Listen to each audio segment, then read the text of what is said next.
প্রথম ম্যাচে ইন্ডিয়া জয় লাভ করেছে 101 রানের বিশাল ব্যবধানে। দ্বিতীয় টি-20 ম্যাচে ইন্ডিয়া হেরেছে 51 রানের বিশাল ব্যবধানে। এই কারণে ইন্ডিয়া চাপে পড়ে গেছে, কারণ ইন্ডিয়ার এই সিরিজটা জয় লাভ করতে হবে।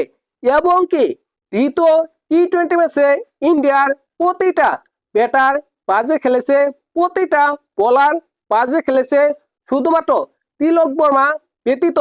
তাই তো তৃতীয় টি-20 ম্যাচের একাদশে ইন্ডিয়ার বেশ কিছু পরিবর্তন হবে। কেমন হবে তৃতীয় টি-20 ম্যাচে ইন্ডিয়ার একাদশ, তা নিয়ে আলোচনা করব। 1 নাম্বার অভিষেক শর্মা। দেখেন, অভিষেক শর্মা এই সিরিজের প্রথম 2টি ম্যাচই খেলেছে। এই 2টি ম্যাচে খুব ভালো কিছু করতে পারেনি। প্রথম ম্যাচে করেছে 12 বলে 17 রান এবং দ্বিতীয় ম্যাচে করেছে 8 বলে 17 রান। তারপরেও অভিষেক শর্মা খেলবে তৃতীয় টি-20 ম্যাচ। শুভমান গিল, দেখেন শুভমান গিল প্রথম 2টি টি-20 ম্যাচ খেলেছে। প্রথম ম্যাচে করেছে 2 বলে 4 রান এবং দ্বিতীয় ম্যাচে করেছে 1 বলে 0 রান। বাজে, জঘন্য, একেবারে বাজে। তাছাড়া সর্বশেষ 15টা টি-20 ম্যাচে শুভমান গিলের কোনো 50 নেই। এই কারণে শুভমান গিল থাকবে না তৃতীয় টি-20 ম্যাচের একাদশে। ওই জায়গায় খেলবে সঞ্জু স্যামসন। 3 নম্বর সূর্যকুমার যাদব। দেখেন, সূর্যকুমার যাদব এই সিরিজের প্রথম 2টি ম্যাচে ভালো খেলতে পারেনি।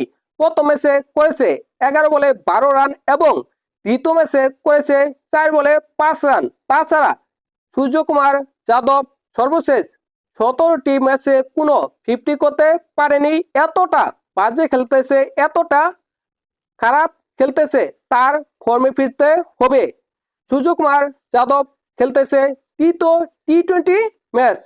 4 নম্বর তিলক বর্মা। দেখেন, তিলক বর্মা এই সিরিজে মোটামুটি ভালো খেলেছে।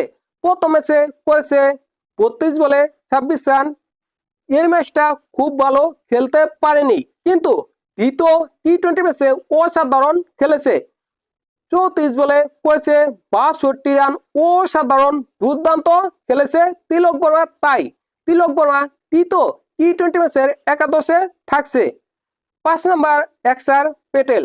দেখেন, অক্ষর প্যাটেল অসাধারণ অলরাউন্ডার, তার বিকল্প ইন্ডিয়ার একাদশে নেই। এই কারণে অক্ষর প্যাটেল খেলবে তৃতীয় টি-20 ম্যাচ, এটা নিঃসন্দেহে বলা যায়। 5 নম্বর হার্দিক পান্ডিয়া। হার্দিক পান্ডিয়া অসাধারণ, ভয়ঙ্কর, দুর্দান্ত একজন অলরাউন্ডার। তিনি প্রথম টি-20 ম্যাচে অসাধারণ ব্যাটিং করেছে, দুর্দান্ত ব্যাটিং করেছে। তিনি 28 বলে 59 রানের একটি দুর্দান্ত ইনিংস খেলেছে। ওই কারণে ইন্ডিয়া প্রথম ম্যাচটি জয় লাভ করেছে। তাই তো তৃতীয় টি-20 ম্যাচের একাদশে হার্দিক পান্ডিয়া থাকবে, এটা নিঃসন্দেহে বলা যায়। 7 নম্বর শিবম দুবে। দেখেন, শিবম দুবে 2টি ম্যাচে খুব ভালো কিছু করতে পারেনি, বা ভালো কিছু করার মতো তার কাছে সুযোগ ছিল না, কারণ তাকে এমন সময় নামানো হয় তার ভালো কিছু করার মতো সুযোগ থাকে না। দেখেন, শিবম দুবে প্রথম ম্যাচে 9 বল খেলেছে, করেছে 11 রান এবং দ্বিতীয় ম্যাচে করেছে 2 বলে 1 রান। নাম্বার 8 জিতেশ শর্মা। দেখেন, জিতেশ শর্মা অসাধারণ একজন ব্যাটার, ভয়ঙ্কর একজন ব্যাটার।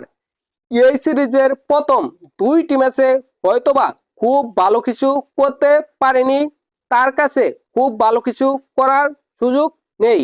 তাকে এমন সময় নামানো হয় তার খুব ভালো কিছু করার মতো সুযোগ থাকে না। প্রথম টি-20 ম্যাচে করেছে তিনি 5 বলে 10 রান এবং অপরাজিত ছিল। দ্বিতীয় টি-20 ম্যাচে করেছে 17 বলে 27 রান। তাই তো জিতেশ শর্মা খেলবে তৃতীয় টি-20 ম্যাচ।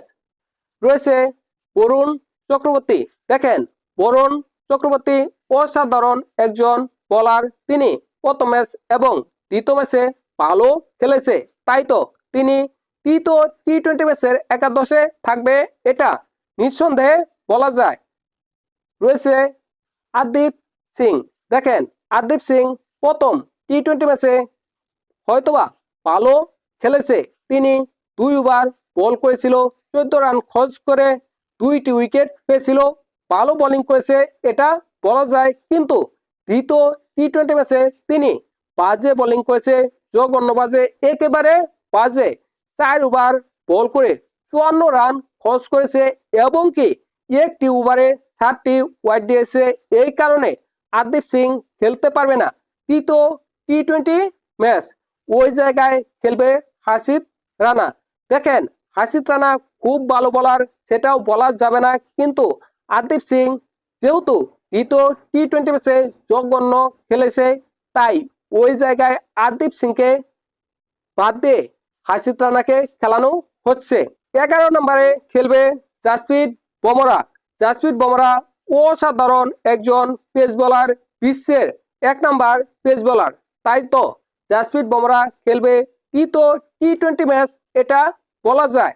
দেখেন তৃতীয় টি-20 ম্যাচে কোন দলের জয় লাভ করার সম্ভাবনা কেমন।